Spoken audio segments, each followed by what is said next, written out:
Hip-hop since 1987.com.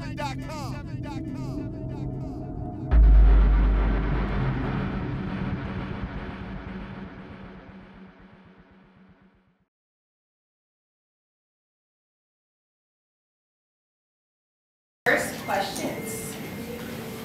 Just wanted to, I'm Sonia Jenkins with Sonia's Spotlight Web Magazine. Okay. And I enjoyed the movie, and I did notice in the movie that you were giving the women a lot of enthusiasm and positivity.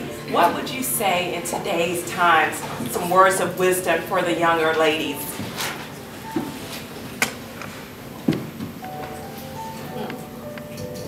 Words of wisdom for the, that's a pretty broad question. It is. Yeah, that's broad. I don't know. There's a lot to be said. If you could give me an area. Okay. Can you give me an area? Sure. Yeah. As it regards to self-esteem issues, you know, in these times you have a lot of the Instagram posts, the Instagram models are getting a lot of the attention, and just in self-esteem, and people want to be like others a lot of times, the younger generation. They want to be like somebody else. Okay, got it. Well, here's what I know to be true that probably will never change with time, and that is that you can't find self-esteem outside of yourself.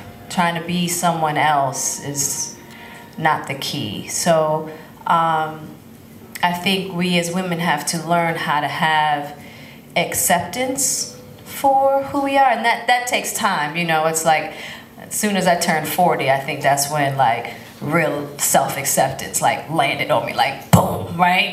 I've been working hard from, you know, my 20s through my 30s, got to 40, I was like, dang, I really understand what self-acceptance means, which then brings about that self-assurance and that sense of identity. You don't care what anybody thinks, you don't, you know, you playing your own game. And I think that that's really where that sense of self-esteem comes from. It's just being okay in your own skin. And I think that I would just tell young women to just stay on that path of finding oneself, because it doesn't just happen. It is a journey, you know, and trying to be someone else might be someone's entryway into becoming their own self, but to know that, you know, trying to be anyone else besides who you are isn't going to get you there, you know.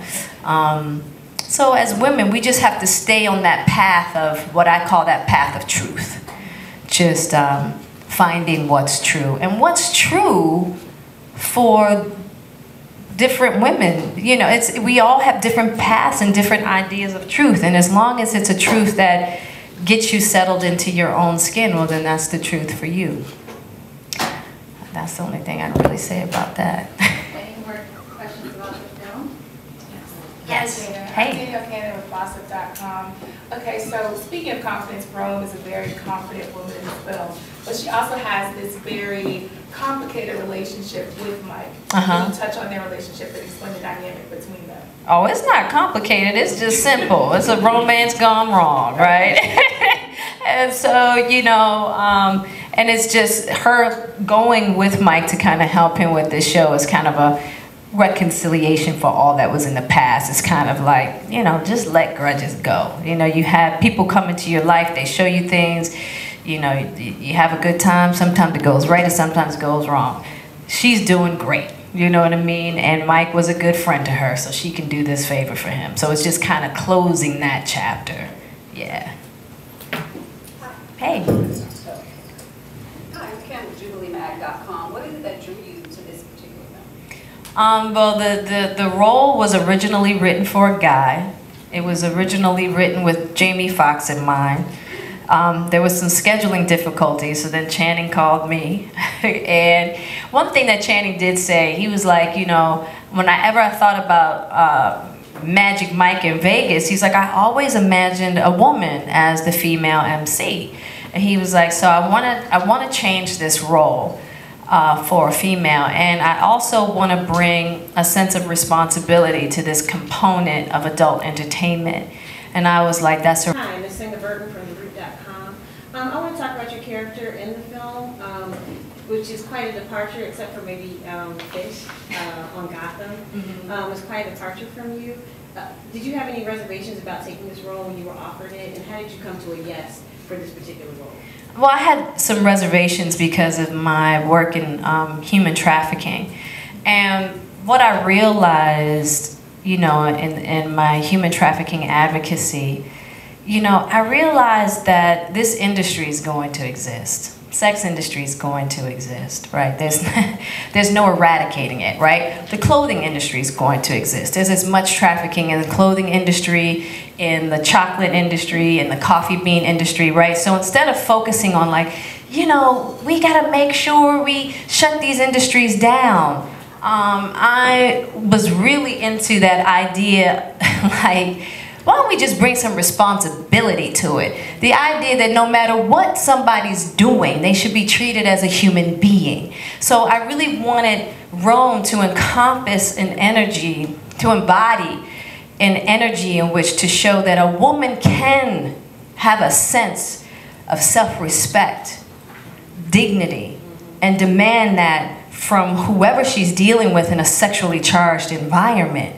You know what I mean? And that entertainment in this realm doesn't have to be about degradation, that it should be about celebration and exaltation, you know? And so that was really something I wanted to explore. And because Channing has been a part of this industry, because he was a male entertainer at one time, I thought it was a beautiful partnership because there's certain ins and outs that he understands about the industry as a whole, and there was a certain knowledge that I was bringing from my human trafficking advocacy as well. It's a radical idea, right? It's really radical, but I felt like it was important to take a shot.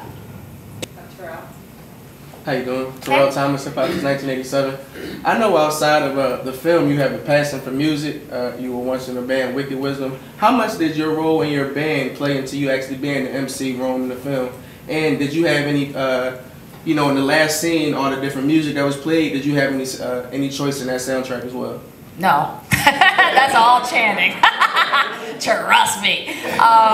But you're right, like being a front woman for a metal band definitely gave me all the practice I would ever need in front of any audience, no matter what I'm doing, right? So I did use what I learned in, you know, from my band and fronting a metal band and having to learn how to move a metal crowd.